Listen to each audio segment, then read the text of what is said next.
Okay, now we have gone through the first 4 units, and as you can probably see by now, the first 4 units of our syllabus have covered the entire ground of what managerial communication is all about.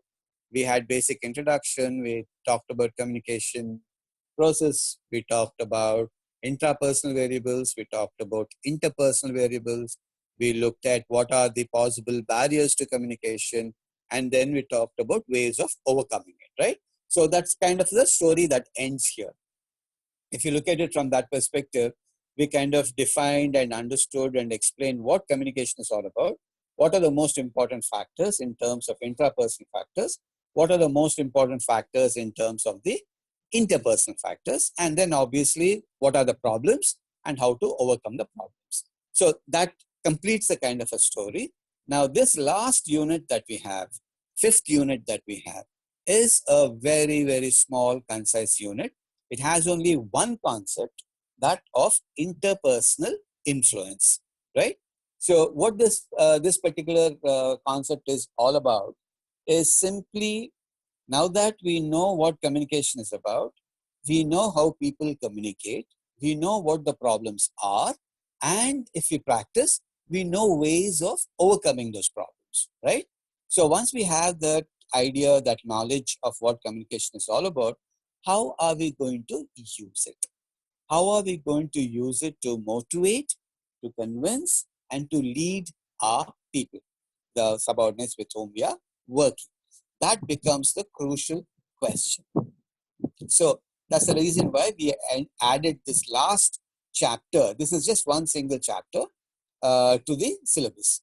So basically here, don't get misled by the word influence, because here in India, whenever we talk about influence, we talk about manipulation, or we talk about I use influence to get the seat, or I use influence to get this, which is rather negative kind of a thing. We're not talking about that part. We are talking about personal influence. That is, if you're a leader, if you're a manager, and if you tell your people to do something, are you able to influence them to do it, right? Do you have the necessary power, credibility to make the person become influenced by you? We are talking about it in that sense. It is a very positive idea, okay? So here, essentially, when you're training to be a manager, at the end of the day, what you need to do is you need to manage your people and their work. And if you can influence them to do it to the best of their ability, your job as a manager is done. So think about influence in that sense, not in the particular Indian sense that we have, a recommendation, influence, I got it done. We're not talking about that part, all right? So communication for interpersonal influence. How do we communicate in a way that makes us influential? How can I become influential? That's the idea we're talking about here. So, my slides are up there. I'm sure you guys can see this. The primary purpose of communication by a manager is that of influencing others. All right? As a manager, when you give instructions to your employees, when you give them orders, when you tell them to do something, a rush job maybe, or the regular job maybe, or whatever it is with what kind of impact it is received. Will they say, oh, the boss said this, I have to do it? If your influence is good, they will react on that way. If they kind of say, the boss always says this, I'm not bothered, I'm not going to do it, your influence is considered to be rather low. Okay? So now let's discuss how the manager can attain, how can you become influential and develop interpersonal influence and influence others to develop and utilize their talents, right?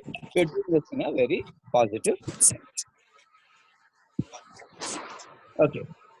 Now let's first, before we look at the methods or the ways of gaining influence, let's look at the influence process. Organizations gain the commitment of the individual to the company objectives through hierarchical power. Okay, every organization is organized in a hierarchy. Each position in the hierarchy has certain amount of power, what we call position power. If you're the assistant manager, you have certain authority, you have certain power, and when you give instructions to your subordinates, it's bound on them to carry it out, right? So that is known as position power. But also please remember, other than position power, there are also other kinds of power individuals may have. The person may be very, very knowledgeable, so he has expert power. Or let's say, for instance, the individual may be the only person in that department who knows how to get the job done, or who knows how to use that particular technology, or he is the only one who has the knowledge to get the process done. So in that case, what happens is everybody will come to him and say, how do I do this? And he's the only one who can tell them that. So you have that expert power or knowledge power, right? Which is basically what essentially a faculty or teachers are supposed to be having. Okay, there is not much of an authority power there, but there's a lot in terms of expert power. They know what the whole process is about. So depending upon that, how you use this power through the communication process is what we're trying to understand. This to a certain extent implies the threat of force to make the employees comply. Now, when you use hierarchical power, position power, okay, you're basically saying, I have authority, I will not sanction your leave. I have authority, I will not give you this job. I have authority, I will not do that. So basically there is a threat. For instance, when some of us faculty say that if you don't do this, I will not give you attendance. That is position power being exercised, which obviously should not be used, but it is going to be used anyway, right? So if that person is not in that position, he will not have that power. Okay, if he's not the one doing the attendance, he does not have that power, right? So that is one kind of power, and if you use it in that sense, it becomes to a certain extent a little negative. However, a manager can gain commitment to the company objectives in other ways. So what we are basically saying here is, if you're going to use the hierarchical power, there is this threat of force behind it. And I think all of us know that whenever force is threatened, whenever people are threatened with punishment or some kind of a force is being applied, people will resist it.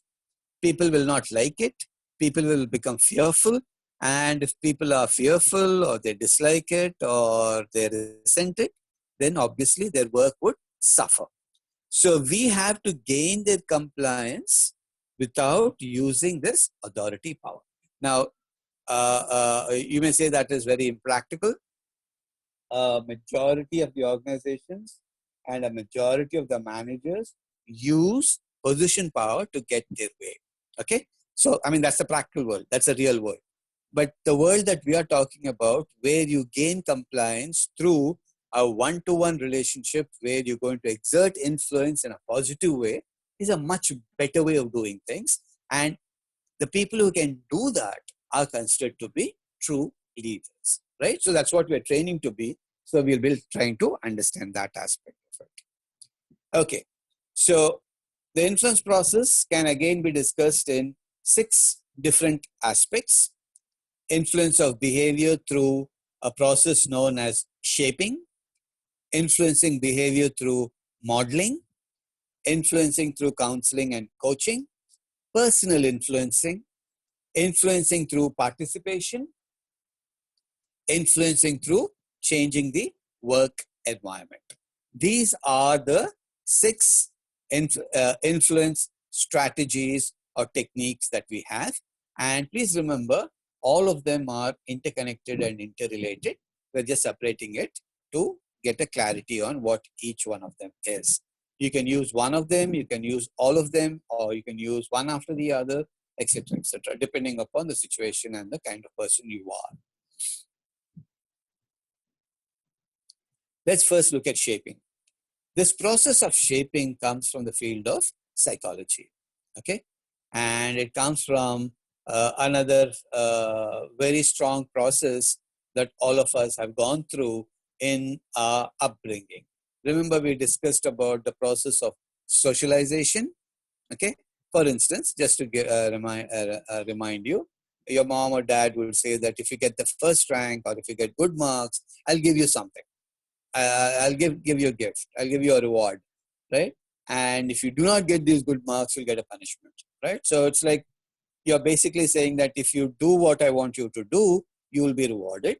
If you don't do it, you'll be punished. So by a systematic application of rewards and punishments, the behavior that you want, getting the good marks, right, is shaped into being. Managers can shape behavior by rewarding appropriate behavior and not rewarding or penalizing inappropriate behavior. For instance, if you come late to class and you're not allowed into the class, not being allowed into the class may not be much of a punishment, but not getting attendance would be a punishment, right? If you do that 2-3 times continuously, people will say, oh, I have to get attendance, so I better not come late anymore. And when you come in, you get the attendance. So that's a reward, right? So in that way, if you do it fairly, if you do it consistently, you do it without any bias in the group, right? People will say that this guy rewards this behavior, so I better do that. This guy punishes this behavior, so I better not do that. So through that, you can start influencing behavior, right? Through this process of shaping. Shaping of behavior is the single most powerful method of influencing behavior that we have. And with this, psychologists, especially in therapy kind of situations, have shaped behavior to get people out of their nicotine or smoking addictions, to get people out of their alcoholic addictions. So even something as strong negative behavior as addictions can be shaped out by using a very, very systematic process known as shaping.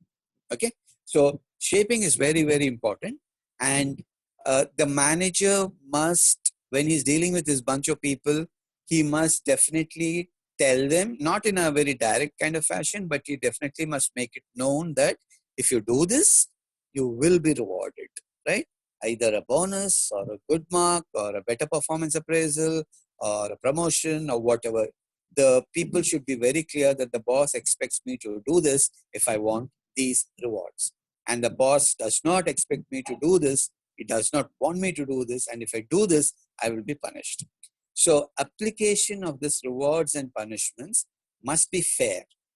You can't say, I'll do it for one person, but I won't do it for the other. The moment the person sees that he's being treated unfairly, it won't work, right? So it must be very fair. It must be very impartial. And it must be consistent. You can't do it one day and the next day say, forget it, come now, don't bother about it now. And that way, then that also won't shape the behavior much. So these 3 points are very important: fair, consistent, and regular, right? That's something that you must be very, very clear about.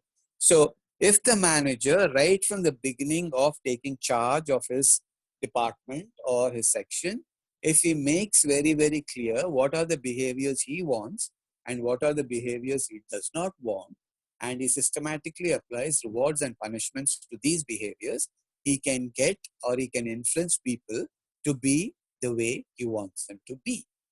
Okay, so this is a very important one, and the rest of the influence strategies follow this as the core one. The next one is influencing behavior through modeling. This is a very simple one. Modeling in the sense that you must have heard the quotation, actions speak louder than words. Telling people is, okay, people will understand it, but people may not do it. But if the boss himself does that, okay, the supervisor, manager, the boss himself does it. He models those behaviors. That's why we call it modeling. He models that behavior. If he says, I need everybody to be here by 8 in the morning, right? Punctuality is very, very important.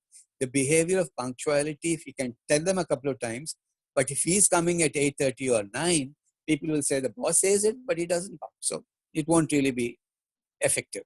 So what does the boss need to do? Not only does he have to tell them that 8 is the time for reporting in, but he also should be there by 8. And if he does that consistently, I mean, just there near the office entrance when people are coming in at 8 o'clock and says good morning, doesn't say, have to say anything else, people say, oh, the boss is already here. And tomorrow they definitely will not be late, right? So modeling of any behavior that you want is something that you can do, provided you have the necessary credibility. As a leader, you should have that credibility so that when you're modeling any kind of a behavior that you want your employees to follow, then it will be very, very effective. The effectiveness of modeling lies in the strength of the identification, personal attractiveness of the role model towards the manager. So it's almost like the manager must be the role model.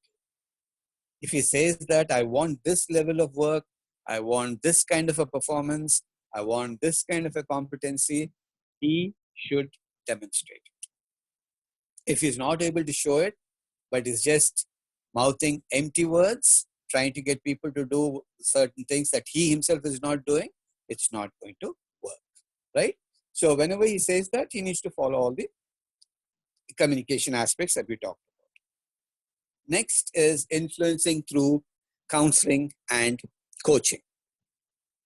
This is also a very important one, counseling, influencing through counseling and coaching. There are two things which are pretty close but slightly different, right? So the manager at times has to be a counselor to his people. You know what a counselor does, right? Sorts out his problems, sorts out his issues, talks to them, gives them confidence, and so on and so forth. And sometimes he needs to coach people. Coaching is essentially doing the job or showing how the job is done in a better way. So in that sense, what are we saying here? If the work requires a certain level of mastery of the machine or of any work that's being done, the boss should be able to do it at that level too, so that he can demonstrate how it's actually done, right? The basic dynamics of counseling is similar to shaping. It's almost the same kind of a thing. You use that to talk to the people, to sort out the issues, and then get him to do what he wants to do through a process of rewards and punishments. The manager encourages the discussion of critical problems, right? Give and take, they talk about everything. Manager shapes this discussion gradually by guiding it towards an examination of the subordinate style.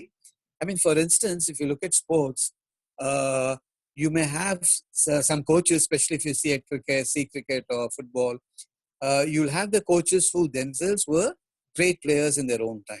Okay, so when the current player is playing, he could be a fantastic batsman, but then an outside party who is an expert watches it. He can make some minor corrections, in a stance or in the way he holds the bat or in the way he faces it or where his shoulders pointing towards. He can do the slight adjustments, and from outside perspective, he can get them. And then if he coaches that can make the really expert batsman become much better. That's what a coach basically does, right? As a manager, sometimes you have to be the coach to your employees. Counseling and coaching is a complex skill, right? Just by reading up on what counseling is or just studying what coaching is will not make you a good counselor or a coach. A lot of experience, a lot of life experience, a lot of work, a lot of mastery of the work that you do is necessary before you can become a counselor or a coach. But once you have attained a level of competency in the work that you're doing, and then following some of the communication principles that we talked about, you can now start to counsel and coach these people. It is something that you should start practicing now, start working on it. Really trying to understand it, learning more about it, working through it. And maybe in the next 10 years or so, when you are in a managerial position, you should be able to do it quite well. The primary skill of a manager counselor is to listen to the subordinate. This is the most important thing. Okay, most of us do not listen. When we talked about gateway, the listening as a gateway, we discussed that, right? Here, the most important thing for us to do is to listen. When a subordinate is saying, boss, I can't do this, right? So you don't reply with, why can't you do it? And this is easy and so on and so forth. But try and understand why the subordinate has to say that he's not able to do it. Try to get to the root of the problem. What is the issue that this fellow is facing? And then understand it from his perspective. Empathy is very important. And then try to sort the problem out. Okay, the first three are very solid strategies. Fourth one is more of something that I think all of us know. All of us have been doing this quite a lot.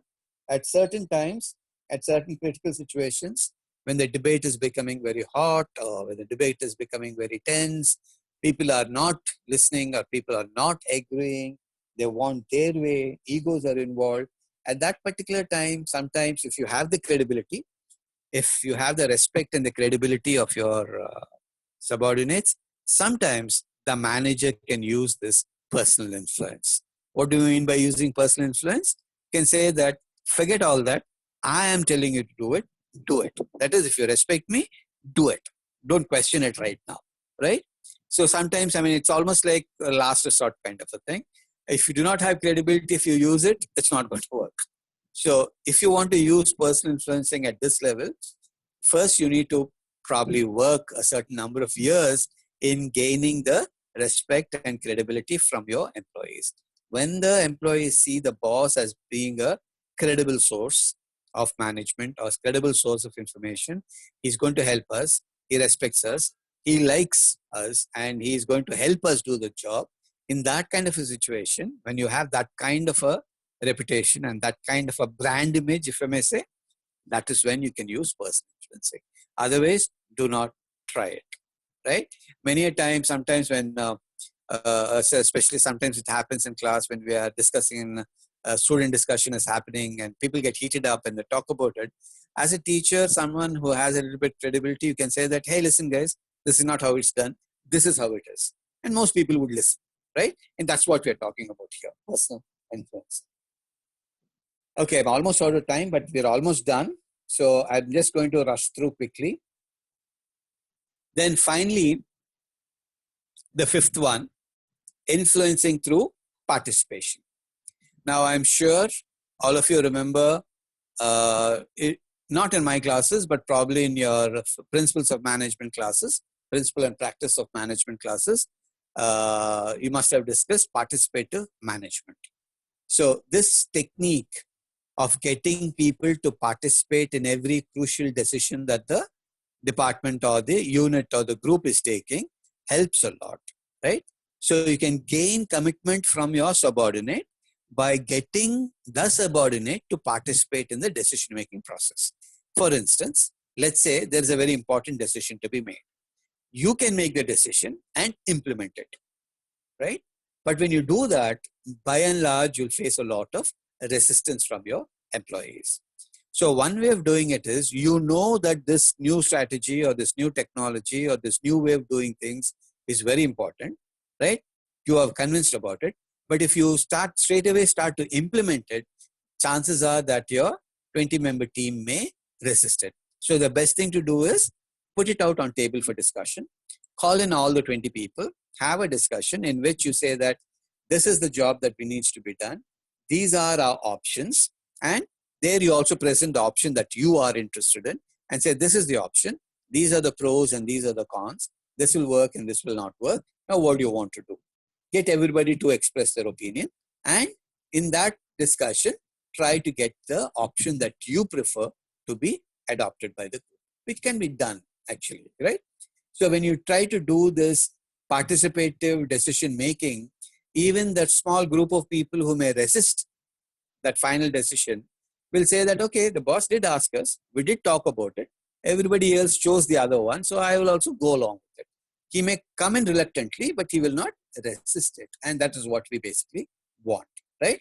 So this may be resisted by the subordinate who may wish to continue in the role of child. This is one of the most important things. Whenever anything changes, people resist it because they're usually operating from their child mode, if you remember TA, right? Now you need to get them back to the adult mode. So how do you get them to the adult mode to accept the decision? You ask them, what do you want? Why are you resisting it? Or why don't you like the decision? You tell about the advantages. You talk about the pros. Any objections he has, you clarify it. And in that way, you're forcing him to act the adult, to make him to come into the adult way. And that would definitely make the person accept it easily, much more easily than if you had implemented it straight away without any participative meeting. If the subordinate enters into the decision-making process in an adult way, it becomes very difficult for him not to support the decision. So when you are conducting the meeting, if anyone is acting from the child, it is up to you as the manager, as the leader, as the communicator to try to bring the people back to their adult mode of operation. And remember, in TA, we talked about how to do that, and that is how we basically manage that issue. Right? The last one, sixth one, influencing through changing the work environment. A manager may change policies, procedures, the formal organizational chart of responsibility and authority, the physical location and layout of the office. You know, sometimes, if you guys remember, sometimes in school, if two kids are making a lot of noise together, sitting in the same bench, one strategy the teacher used to do is separate the kids. Put one kid in one corner of the class and another kid in another corner of the class so that they no longer can talk together. So thereby you are actually making the problem go away by separating the kids. That is also just changing the seating of the kids. You're solving the problem. And sometimes people, when individuals have ego conflicts or personality conflicts in the work environment, if you notice that A and B are having a problem, right? You arrange the work in such a way that they don't come across each other, you know? So you can change their cabins, you can change the way they sit, you can change the way they work. That can be done. So the layout of the office can be worked that way. The physical location can be worked that way. Sometimes just simply changing the way people do the work, the procedure of the work, a little bit of the organizational chart, you know, flattening it out or lengthening it out can be done in order to overcome some of them. So the work environment can be manipulated to avoid certain kinds of problems. May also change technology. Sometimes personal interaction between two people may cause quite a lot of friction, and that can lead to problems. So a simpler one would be to make it automated, make it into a technology part where the person only has to work with the machine, the process goes to the next machine, and that guy will take care of it. They don't have to interact. So that can also sometimes work. So all the above can be seen as influence attempts where the manager is trying to influence the behavior of the subordinates through making changes in the policies, the procedures, maybe in responsibility, in authority, the physical location, layout of the office, right? Now, whenever managers attempt to make a change, attempt to solve a problem, attempt to break up a two-member team or whatever, right? There is bound to be resistance. And this resistance to change and Levin's force field analysis, we've discussed quite a lot in our organizational behavior classes. So anyway, I'll go through it very, very quickly now since we're running out of time. Resistance to change, when people feel forced or coerced or manipulated, they're likely to react negatively. The moment they think that something is changing, resistance comes about. We talked about this quite a bit, so I won't explain much here. Practically every managerial decision requires that someone change his behavior. This is the most common thing. You constantly need to adapt. You need to be flexible. And we don't like to do that, so we resist. Resistance is the natural consequence of change. Once resistance has become actualized, it is much more difficult to reverse than if a manager had recognized negative attitudes and attempted to change the attitudes, right? So you have to be alert. You have to be on your toes, trying to figure out what are the areas that people may resist and then try to work through them as well as possible. Which means, again, coming back to my original point, you need to get to know your people and your work thoroughly. Remember this, all of us have discussed this quite a bit in our OB classes. Process of changing attitudes and behaviors. Kurt Levin suggests 3 stages in the change process: unfreezing, changing, and refreezing. That's the only way that we can work with change. And if you remember, along with Levin, we discussed another 8-stage process of Kotter. Those are the 2 ways that we can actually change anyone's behavior or overcome resistance. Okay, this is the last final slide. And all we have to say here is, I talked about influence quite a lot. I talked about how one can gain influence over its subordinates. But please remember, there are quite a lot of limitations to it. It's not as easy. I mean, if the conditions were ideal, if you have a lot of control over your subordinates and your work environment, then this influence process is pretty straightforward. But in general, because of the practical limitations that we have, this influence process can be rather difficult. That's why we need to talk about these 3 points: organizational limitations to interpersonal influence. There are many limitations for an individual manager to exercise influence. Why? One, there is resistance. Okay, resistance in the organizational environment. You may want to change the layout of the office to help the workflow become better, right? But your management may not be agreeable. They may say, why? We're not going to do that. Or you may want to change a little bit of technology here or there. Management may not cooperate. They say it's too expensive or whatever, right? There are organizations do have these kind of limitations. So you may not have enough freedom or enough of choice to make those kind of changes. Second, and this is probably the most important one, the supervisor may not have the influence, right? Lack of influence. He may not be able to gain it because this is something to do with your personality, something to do with your personal choices, something to do with how you interact with your people. All of it put together only will get you that influence. Not everyone, not every manager is capable of getting that. So that can become a problem. You have to be very, very tactful. You have to be very, very empathetic. You have to be very influential. You have to be having the proper leadership qualities. And that sometimes, as all of us know, is not that very simple. And then, of course, you're not working in isolation.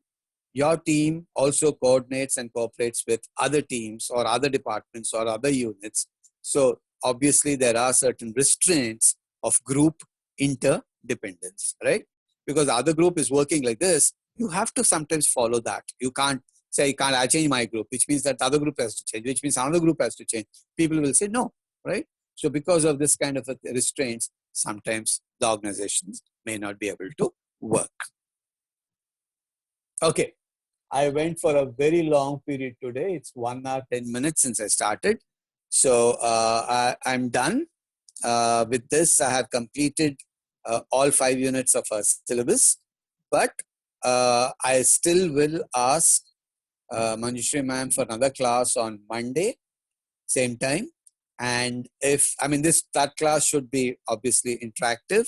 As I can see now, there are about 155 here.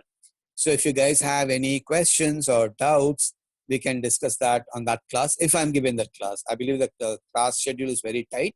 I may not be able to get that, but if I get that, I'll be available here. If I don't get that, WhatsApp is always available. You guys can contact me and I can clarify any doubts that you may have. Okay. With that, I'm stopping for today. Thank you for your very, very patient listening. Anybody? Thank you, sir. No, sir. Thank you, sir. Okay. Right. Thank you. I'm closing it. I'm leaving the meeting now. Right. Right. Do ask any questions if you have, I don't know, one-to-one through WhatsApp. Sure. Okay. Bye-bye then. Bye, sir.